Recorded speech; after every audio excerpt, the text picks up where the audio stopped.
Ibu, bapak, saudari, saudara, rekan-rekan muda, dan adik-adik sekalian, dimanapun kalian berada, bertemu kembali dengan saya, Romo Tino SSCC, di dalam catatan peziarah. Allah kita senantiasa menepati janjinya. Hanya saja ketidaksetiaan kita yang seringkali justru mendatangkan penderitaan di dalam persiaran hidup kita. Jangan takut untuk kembali. Jangan takut untuk tampil di dalam terang. Karena Tuhan senantiasa menunggu pertobatan kita dan perubahan hidup kita dari yang tidak baik kepada perbuatan yang berkenan kepada Tuhan. Sebelum kita mendengarkan permenungan dari catatan peziarah, marilah kita membuat tanda kemenangan Kristus. Dalam nama Bapa dan Putera dan Roh Kudus. Amin. Allah Bapa Maha Setia, Engkau tidak pernah meninggalkan kami berjuang sendirian pada masa pertobatan ini. Teguhkanlah iman kami, agar mampu mengikuti kehendak-Mu dengan setia di dalam persiaran hidup kami dalam menapaki hidup di dalam dunia ini. Demi Kristus Tuhan dan pengantara kami. Amin. Ibu, bapak, saudari, saudara, rekan-rekan muda, dan adik-adik sekalian yang terkasih. Dalam kitab Nabi Yesaya, Anda dan saya serta kita semua diingatkan, jika kita terkurung oleh nafsu, keluarlah dengan niat yang kuat. Jika kita terkurung oleh gelapnya dosa, tampillah dalam jalan kebenaran dan terang, agar kita tetap berada di dalam kasih-Nya yang sungguh luar biasa. Seringkali kita merasa diri bahwa kita tidak pantas, kita rapuh, kita seringkali tidak hormat kepada Tuhan. Tetapi dalam kitab Nabi Yesaya hari ini dalam kalimat terakhir jelas dikatakan, dapatkah seorang perempuan melupakan bayinya sehingga ia tidak menyayangi anak dari kandungannya sendiri? Sekalipun dia melupakan, aku tidak akan melupakan engkau. Mungkin seorang ibu yang melahirkan bisa melupakan anaknya karena kenakalan, karena juga ketidakhormatan dia kepada orang tua. Tetapi Allah akan senantiasa mengingat anak-anaknya. Tuhan lebih tahu siapa anaknya, siapa manusia. Tuhan pun paham manusia seringkali jatuh dan juga seringkali lebih mendengarkan apa yang menjadi ambisi dan nafsunya. Meskipun seringkali itu mendatangkan duka cita dan luka hati yang mendalam bagi siapa saja yang terlibat di dalamnya. Ibu, bapak, saudari, saudara, rekan-rekan muda, dan adik-adik sekalian yang terkasih. Sebagai orang beriman, Anda dan saya serta kita semua diingatkan, masa pertobatan ini kita tahu bahwa memang tidak mudah meninggalkan kebiasaan yang buruk kepada kebiasaan yang baik yang Tuhan kehendaki.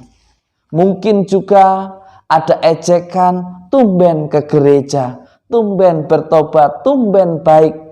Hal seperti itulah yang seringkali membuat kita mungkin enggan untuk berubah. Tetapi hari ini kita diberikan peneguhan. Allah menunggu kita. Allah bahkan menjamah Anda, saya, serta kita semua, menyucikan dan menguduskan kita ketika kita mau berubah dan kembali menjadi pribadi yang lebih baik. Di dalam Injil suci menurut Yohanes pada hari ini,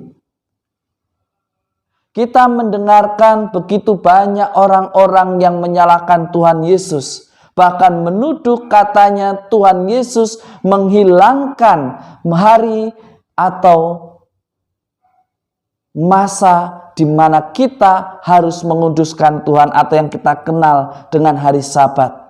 Karena Tuhan Yesus menyembuhkan orang-orang pada hari Sabat.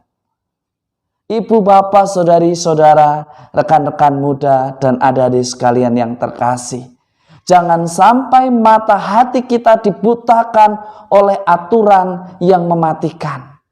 Aturan ada untuk membuat dinamika hidup manusia teratur dan menjadi lebih baik.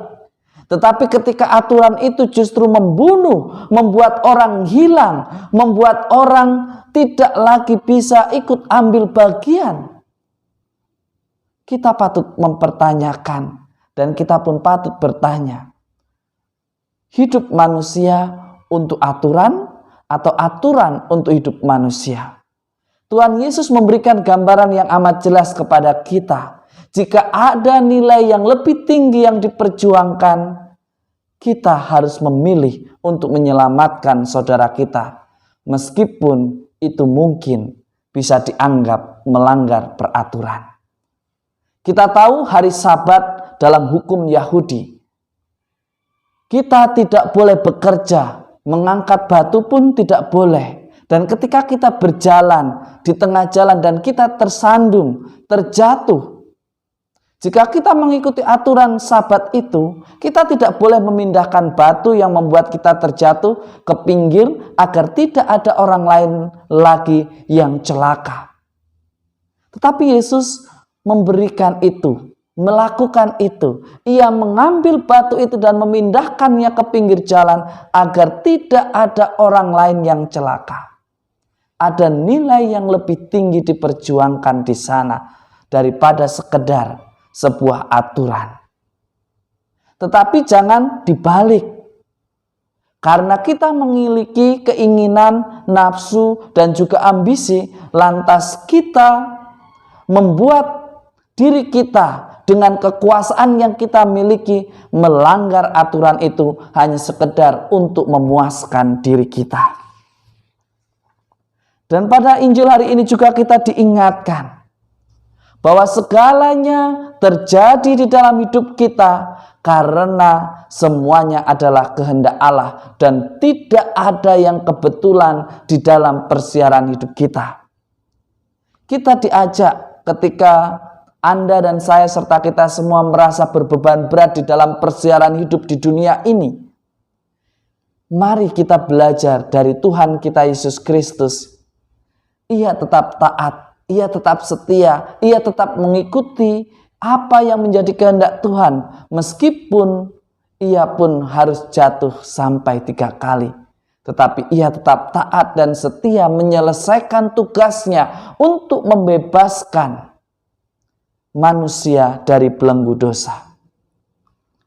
Dari bacaan Injil suci menurut Yohanes, kita juga diberikan teladan yang sungguh istimewa oleh Yesus. Ia menyebut Bapa karena kedekatan dan relasinya yang sungguh luar biasa kepada Dia sang pemilik kehidupan. Kita pun yang mengaku diri sebagai murid-murid Yesus diajak untuk mendekatkan diri kepada Tuhan, mengubah cara hidup kita yang ada di dalam kegelapan menuju kepada terang, yang biasanya berbuat jahat menuju pada perbuatan baik yang berkenan. Mari kita jadikan hari ini diri kita sebagai perpanjangan berkat Tuhan. Semoga Tuhan senantiasa melindungi dan memberkati kita, Bapa dan Putera dan Roh Kudus. Amin. Ibu, bapak, saudari, saudara, rekan-rekan muda, dan adik-adik sekalian yang terkasih, Allah telah mengatakan, "Akulah kebangkitan dan hidup." Itulah yang disabdakan Tuhan. Setiap orang yang percaya kepadaku akan hidup sekalipun ia sudah mati. Jika Anda dan saya serta kita semua ingin hidup, taatlah, setialah, dan jangan mengingkari janjinya. Tuhan senantiasa menawarkan keselamatan. Jika kita ingin selamat, maka terimalah panggilan itu tidak hanya dengan kata, tetapi dengan aksi nyata kita. Selamat beraktivitas, Tuhan memberkati. Amin.